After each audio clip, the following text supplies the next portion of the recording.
Video बघत असलेल्या प्रत्येकाला महाप्रपंचतर्फे तेजस तुंगारचा सप्रेम जय शिवराय, सप्रेम जय श्रीराम. मित्रांनो, ऍक्सिडेंटमुळे बोलायला थोडासा त्रास होतोय. अजूनही रिकव्हरी सुरू आहे. गेले काही दिवस जेवणच जात नव्हतं, त्यामुळे तब्येत झपाट्याने कमी झाली माझी. पण आता रिकव्हरी व्यवस्थित सुरू झालेली आहे. लवकरच पूर्ववत होईल अशी आशा अपेक्षा आहे. तुमचे आशीर्वाद आणि पाठिंबा आहेत सोबत, त्यामुळे काळजी नाहीच आहे. सांगायचा मुद्दा असा की घरातला एक व्यक्ती आजारी पडला ना की अख्खं घर आजारी पडतं. जेवढा त्रास त्या रुग्णाला होतो त्यापेक्षा कैक पटीने जास्त त्रास त्या रुग्णाच्या नातेवाईकांना आणि त्या रुग्णाची शुश्रूषा सेवा करणाऱ्यांना होत असतो. हॉस्पिटलचे हेलपाटे मारणं, वेळच्या वेळी जेवण खाण ते सगळं करणं, कपडे लत्ते, त्या रुग्णाची सगळी सेवा करणं, ह्यामध्ये अख्खं घर दमून जातं. त्यातल्या त्यात कॅन्सर सारखा जर आजार असेल तर मात्र परिस्थिती आणखी गंभीर होत जाते. कॅन्सरमध्ये खूप वेगवेगळ्या पद्धती आहेत उपचाराच्या. त्यात सगळ्यात महत्वाची पद्धत म्हणजे किमोथेरपी. या किमोथेरपीमध्ये त्या रुग्णाची दयनीय अवस्था होऊन जाते.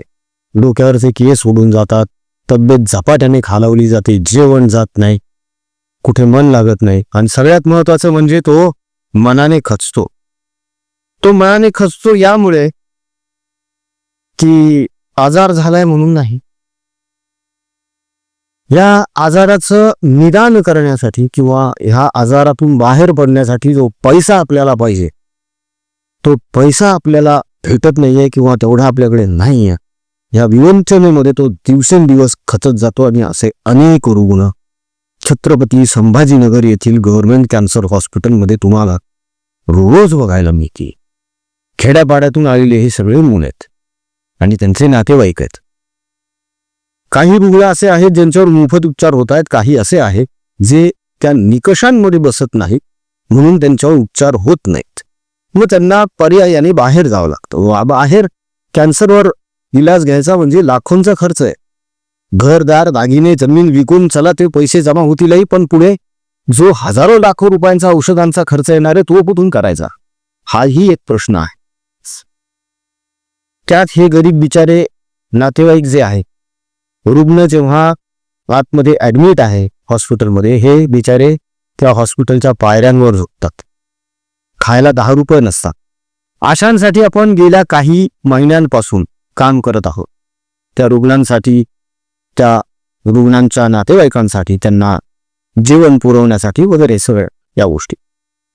पण आता आपण असं ठरवलेलं आहे की जे रुग्ण निकषांमध्ये बसत नाहीत त्यांच्या उपचारांसाठी सुद्धा आपण प्रयत्न करायचे. त्यांचे जे नातेवाईक आहेत त्यांना व्यवस्थित 2 वेळचं अन्न मिळावं याची सोय करायची आहे. आणि एक शेल्टर उभारायचंय जेणेकरून हे रुग्ण त्या पायऱ्यांवर न झोपता त्या शेल्टरमध्ये झोपतील, जिथे ऊन, वारा, पाऊस, थंडी यापासून त्यांचं संरक्षण होईल. खर्च खूप मोठा आहे मित्रांनो. हा आम्हाला कल्पना आहे की हे अवाढव्य काम आहे, पण आम्हाला खात्री आहे प्रभू श्रीरामाच्या आशीर्वादानं आणि तुमच्या कृपेनं, तुमच्या पाठिंब्यानं, सहकार्यानं आपण हे कार्य निश्चितच पूर्ण करू. तेव्हा जास्तीत जास्त प्रमाणामध्ये या सत्कर्मामध्ये, या रुग्णसेवेत, ईश्वर सेवेमध्ये मोठ्या मनाने सहभागी व्हा मित्रांनो. तुमच्या मर्जीनुसार, तुमच्या इच्छेनुसार मला जे काही योगदान दिल्या गेलेल्या जीपे, फोनपे क्रमांकावर पाठवता येईल अवश्य पाठवा. त्याचा स्क्रीनशॉट व्हॉट्सअप नंबरला शेअर करा, म्हणजे त्याचा ट्रॅक रेकॉर्ड आपल्याला ठेवता येईल, जो आजपर्यंत आपण ठेवत आलेलो आहोत आणि पुढेही ठेवणार आहोत. गरज पडली तर हे सगळं आपण ओपनही करणार आहोत. फक्त काय आहे की आपल्याला याची जाहिरात करायची नाहीये की आपण कोणाकोणाला मदत करतो, कारण आम्हाला कोणाच्या दुःखाचं भांडवल करायचं नाहीये. म्हणूनच बाकी काही एवढाच निर्मळ यामध्ये उद्देश. तेव्हा मोठ्या मनानं पुढे या मित्रांनो आणि सहकार्य करा. आता मूळ मुद्द्याकडे, मूळ विषयाकडे बोलूया. आपल्या देशामध्ये असं म्हटलं जातं की भारतीय जनता पक्षाकडे प्रचारकांची कमतरता नाहीये. भारतीय जनता पक्षाकडे अनेक प्रचारक आहेत. मात्र या सगळ्या प्रचारकांवर एक जण प्रचंड भारी पडतो आणि त्या एकाच जणामुळे भारतीय जनता पक्ष प्रत्येक निवडणुकीमध्ये, प्रत्येक राज्यामध्ये मुसंडी मारत चाललाय. ह्या प्रचारकाची जिथे जिथे सभा होते तिथे तिथे यांचा उमेदवार पडतो आणि भाजपचा उमेदवार निवडून येतो. आम्ही काही भाजपची साईड घेत नाहीये. भाजपमध्ये पण अनेक चुका आहेत, अनेक चुकीच्या गोष्टी आहे, मान्य आहे. त्या सुद्धा आपण वेळोवेळी उघडकीस आणतच असतो. पण आज विषय थोडा वेगळा आहे. आज त्या स्टार प्रचारकाचा विषय आहे. तर हा स्टार प्रचारक असा आहे की हा बोलायला लागला ना की आपोआप भारतीय जनता पक्षाचं मतदान वाढायला लागतं. खरं तर असं म्हणतात की विरोधी पक्षाचं काम असं असतं की सत्तारूढ पक्ष जो आहे त्यांचं मतदान कसं कमी होईल, आपलं कसं वाढेल आणि आपण सत्तेत कसे, यासाठीची रणनीती आखली जाते. मात्र हा जो प्रचारक आहे भारतीय जनता पक्षाचा, हा अगदी विरोधात आहे. हा विरोधी पक्षात असला तरीही हा भाजपच्या साईडनंच बॅटिंग करतोय की काय असं वाटतं. अनेक जण असं म्हणतात की MIM म्हणजेच ओवेसींची पार्टी ही बीजेपीची बी टीम आहे. महाराष्ट्रातली वंचित बहुजन आघाडी ही देखील बीजेपीची बी टीम आहे.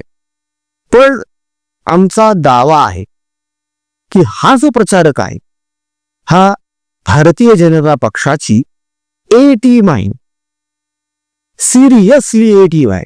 कारण जिथे जिथे यांच्या सभा होतात तिथे तिथे भारतीय जनता पक्षाचं मताधिक्य वाढत जातं, त्यांचा जनाधार वाढत जातो. कोण असेल बरं हा इतका धुरंधर प्रचारक? तर या धुरंधरचं नाव आहे रॉयल विंची, अर्थातच राहुल गांधी, अर्थातच राष्ट्रीय पप्पू. आता यांना राष्ट्रीय पप्पू का म्हटलं जातं याची अनंत उदाहरणं आजपर्यंत आपण बघितलेली आहेत.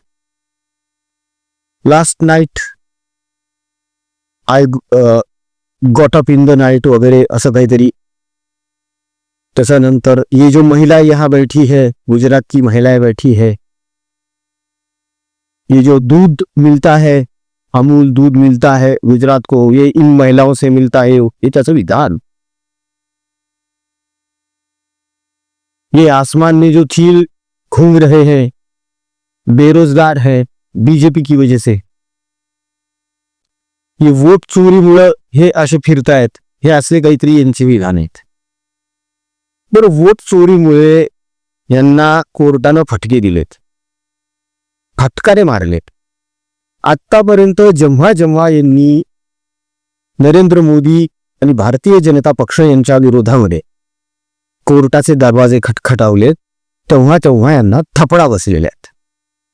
बरं, एवढं होऊन सुद्धा हा माणूस सुधारायला तयार नाही.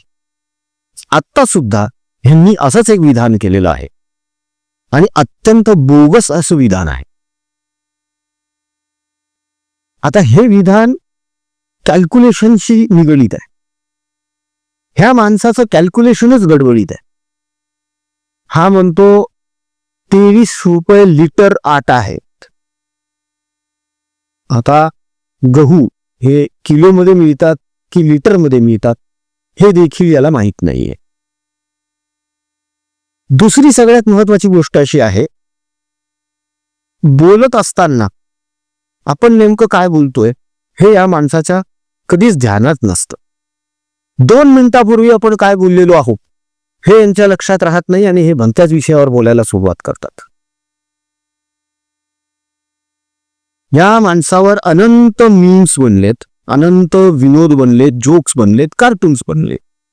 ते का, ते आता आपण बघणार आहोत. तुम्हाला एक छोटीशी क्लिप आणि दाखवणार आहोत. मात्र ती क्लिप दाखवण्या अगोदर नेहमीप्रमाणे छोटीशी नम्र विनंती. मित्रांनो, छत्रपती संभाजीनगर येथील जे कॅन्सर हॉस्पिटल आहे, तिथले रुग्ण, त्यांचे नातेवाईक यांच्यासाठी आपण अहोरात्र प्रयत्न करत आहोत. आता त्या निकषामध्ये न बसणाऱ्या रुग्णांच्या उपचारांसाठी आपण प्रयत्न करतो. आणि त्यांचे जे नातेवाईक आहे, ज्यांना राहायला जागा नाहीये, जेवायला अन्न नाहीये, त्यांच्यासाठी 2 वेळचं अन्न आणि शेल्टर बांधणं हे आपलं मुख्य ध्येय आहे. ज्यासाठी हात जोडून कळकळीची विनंती, यथाशक्ती यथायोग्य तुम्हाला जे योगदान देता येईल ते दिल्या गेलेल्या जीपे फोनपे क्रमांकावर अवश्य द्या. ट्रान्झॅक्शन केल्यावर त्याचा स्क्रीनशॉट व्हॉट्सअप नंबरला नक्की शेअर करा, ज्याचा आपल्याला ट्रॅक रेकॉर्ड ठेवता येईल, जो आत्तापर्यंत आपण ठेवत आलेलो आहोत, इथून पुढे ठेवणार आहोत. गरज पडली तर ते सगळं आपण ओपन ऐकू. फक्त रुग्णांची आणि त्यांच्या नातेवाईकांची नावं आपण जाहीर करणार नाही आहोत, कारण कोणाच्याही अशा अवस्थेचं भांडवल व्हावं किंवा कोणी त्यांची खिल्ली उडवावी अशी आमची अजिबात इच्छा नाही. मात्र वित्त विनिमय कसा होतोय हे तुमच्या लक्षात यावं, यासाठी नक्कीच आपण हे समोर आणूया. तेव्हा विश्वास ठेवून मन मोठं करून प्रभू श्रीरामाचं नाव घ्या आणि ह्या रुग्णसेवेत, ईश्वर सेवेमध्ये मोठ्या संख्येनं सहभागी व्हा. आता बघूया राहुल गांधी यांचं अजब डोक्याचं गजब गणित. Why does a motorcycle weigh 100 kilos and a car weigh 3,000? Car carries, to carry one passenger, you need 3,000 kilos of metal in a car, if one passenger is driving a car. And a motorcycle has 100 kilos, carries 2 passengers. So why is a motorcycle able to carry 2 passengers with 150 kilos of metal and a car needs 3,000? Rahul गांधींचं म्हणणं असं आहे, 100 किलोची motorcycle 2 जणांना घेऊन जाते आणि 3,000 किलोची कार 1 जणाला घेऊन जाते. असं का? असं नाही व्हायला पाहिजे. हा तर्क तुमच्यापैकी जर कोणाला समजला असेल, कृपया कमेंटमध्ये आम्हाला नक्की कळवा. हे बुद्धिकोलीकडचेच. मग असाच जर तर्क लावायचा असेल तर बसचं वजन किती असतो आणि त्या बसमध्ये खरोखरच प्रत्येक वेळी 50 ते 55 लोक असतात का? कधी 25 असतात, कधी 20 असतात, कधी 15 असतात. मग त्या बस बंद करून टाकायच्या का? असंच विमानाचं आहे. प्रत्येक विमान फुल जातं का? कधी कधी अर्ध जातं. पण त्या विमानाचं वजन किती आहे? मग ते विमान वापरायला बंद करायचं का? ट्रेन, बऱ्याचशा ट्रेन ऑफ सीझन मध्ये खाली जातात, रिकाम्या जातात. बऱ्याच बोगी रिकाम्या जातात. मग ते बंद करून टाकायचं ना? काय डोकं आहे या माणसाचं? हा माणूस असंच काहीतरी बोलतो. म्हणूनच या माणसाला राष्ट्रीय पप्पू घोषित करण्यात आले. यांच्या याच अशा बोलण्यामुळे जनमानसामध्ये यांची प्रतिमा अशी तयार झालेली आहे की हा निर्बुद्ध आहे, ह्याला अजिबातच अक्कल नाही आणि ती खरंच नाही. या माणसाला देशाचा इतिहास माहीत नाही, देशाचा भूगोल माहीत नाही. भारताबाहेर जायचं, अमेरिकेत जायचं, इंग्लंडमध्ये जायचं आणि भारताविरोधामध्ये बोलायत बसायचं. डोनाल्ड ट्रम्प काहीतरी बोलले की लगेच भारताच्या इकॉनॉमीला डेड इकॉनॉमी म्हणायचं. ह्या माणसाला कळत कसं नाही? आज भारत जगातली 4थी आर्थिक महासत्ता आहे. जी 4थी आर्थिक महासत्ता आहे ती डेड इकॉनॉमी कशी असू शकते? डेड इकॉनॉमी काँग्रेस झाली सध्या, त्याचं कारण सांगतो तुम्हाला.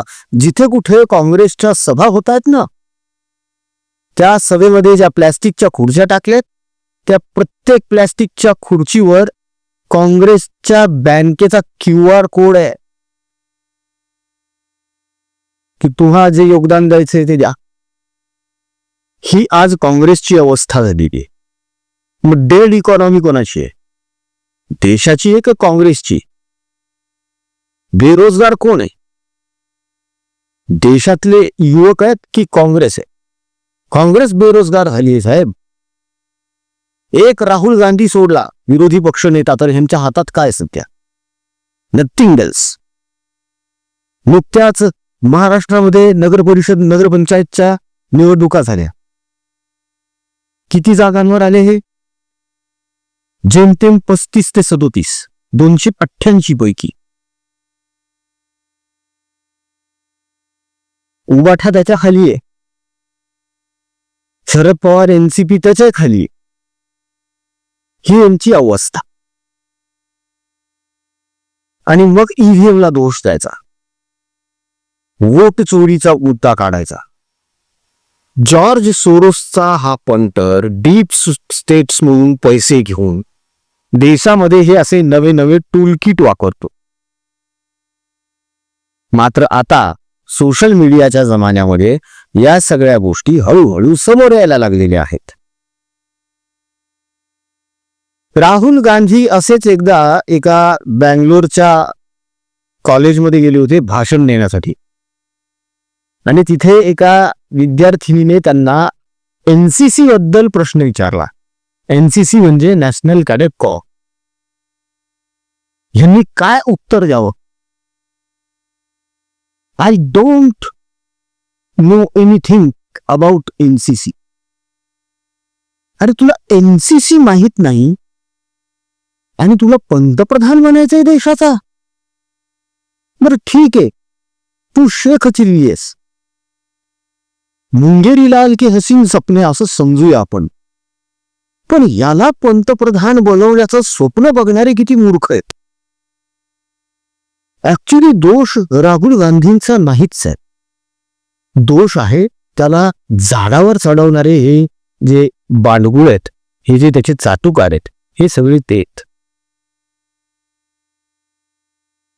काँग्रेसचे सगळे ज्येष्ठ नेते सध्या काँग्रेसमधून बाहेर पडलेले आहेत.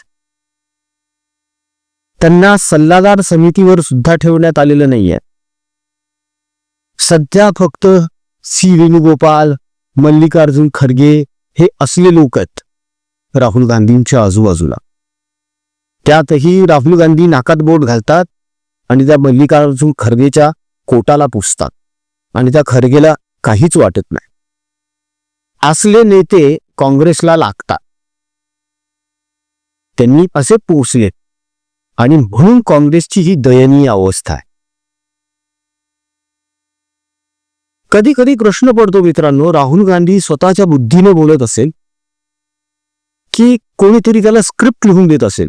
आणि जर त्याला कोणी स्क्रिप्ट लिहून देत असेल तर मग मनामध्ये शंका येते की तो कदाचित भाजपचाच पिद्दू असावा. आपण म्हणतो ना की आपल्यातलाच एखादा टार्झन हॉर्स पाठवून द्यायचा समोरच्या शत्रूच्या गोटामध्ये. तसा एखादा टार्झन हॉर्स भाजपचा काँग्रेसमध्ये आहे की काय अशी शंका मनात यायला लागते. एकंदर राहुल गांधींचं वातावरण बघून, त्यांचं बोलणं बघून. आणि या टार्झन हॉर्सनच हे काम केलेलं आहे. म्हणजेच काय, राहुल गांधी यांना अटक का होत नाही याचं हे उत्तम उदाहरण आहे. जोपर्यंत राहुल गांधी बाहेर आहे तो अशीच फालतू बडबड करत राहणार आहे. तो टार्झन हॉर्स जो आहे भाजपचा, तो ह्यांना खेळवत राहणार आहे आणि भाजप विजयी होत राहणार आहे. आणि हे चालूच राहणार आहे. कारण सोनिया गांधी ह्या पुत्रप्रेमापोटी आंधळ्या झालेल्या आहेत. भले आज काँग्रेसमध्ये 2 गट पडले, प्रियंकाचा गट वेगळा आहे, राहुल गांधीचा गट वेगळा आहे. पण तरी देखील प्रियंकापेक्षा राहुल गांधीचं वजन सोनिया दरबारी जास्त आहे. शेवटी कितीही केलं तरी पुत्र आहे ना. हो, राहुल गांधीच मोठा व्हावा ही सोनिया गांधींची इच्छाच आहे. पण आता हे दिवसेंदिवस दुरापास्त होत चाललेलं आहे असंच निदर्शनास येत आहे मित्रांनो. बाकी या विषयावर जितकं बोलावं तितकं कमीच आहे. अखेर राहुल गांधी यांचा हा पानसटपणा आणि मूर्खपणा, बावळटपणा वेळोवेळी असाच समोर येत राहणार आहे. तो अशाच अनोख्या वेगळ्या पद्धतीने आम्ही तुमच्या समोर आणतच राहणार आहोत. तेव्हा बघत राहा तुमचं आवडतं यूट्यूब चॅनल महाप्रपंच. जाता जाता परत एक छोटीशी विनंती मित्रांनो, जिभेला जोरदार फटका बसल्यामुळे, मोठ्या ऍक्सिडेंटमधून बाहेर आल्यामुळे बोलताना थोडी अडचण होतीये, त्यामुळे शब्द अडखळले असतील तर क्षमस्व, दिलगिरी व्यक्त करतो, सांभाळून घ्या.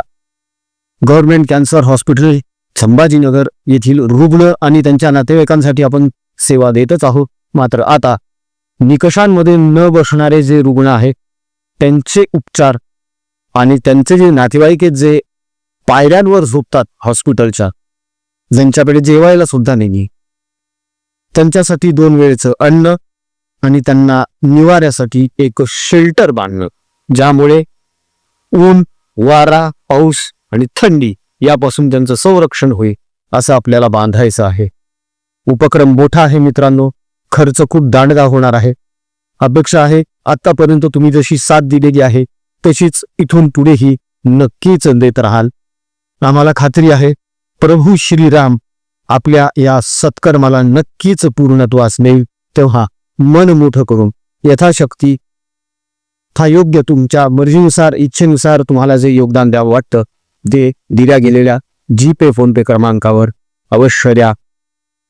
ट्रान्झॅक्शन केल्यानंतर त्याचा स्क्रीनशॉट काढा आणि व्हॉट्सअपवर टाका, म्हणजे आपल्याला त्याचा ट्रॅक रेकॉर्ड ठेवता येईल, जो आत्तापर्यंत आपण मेंटेन करत आलेलो आहोत. त्यामुळे अपेक्षा आहे मित्रांनो तुम्ही नक्कीच सहकार्य करा.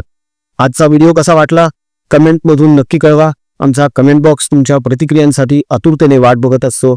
तेव्हा पटापट कमेंट्स करायला सुरुवात करा. राजकीय बातम्या, राजकीय घडामोडी, राजकीय अपडेट्स रंगतदार पद्धतीने जाणून घेण्यासाठी बघत राहा महाप्रपंच. पुन्हा भेटूया पुढच्या व्हिडिओमध्ये. जय हिंद, जय महाराष्ट्र, वंदे मातरम, जय शिवराय, जय शंभूराजे, जय भवानी, जय जगदंब, भारत माता की जय. जय श्रीराम. रघुपति राघव राजा राम, पतित पावन सीताराम. रघुपति राघव राजा राम, पतित पावन सीताराम. रघुपति राघव राजा राम, पतित पावन सीताराम. सुंदर विग्रह मेघ श्याम, गंगा तुलसी शालिग्राम.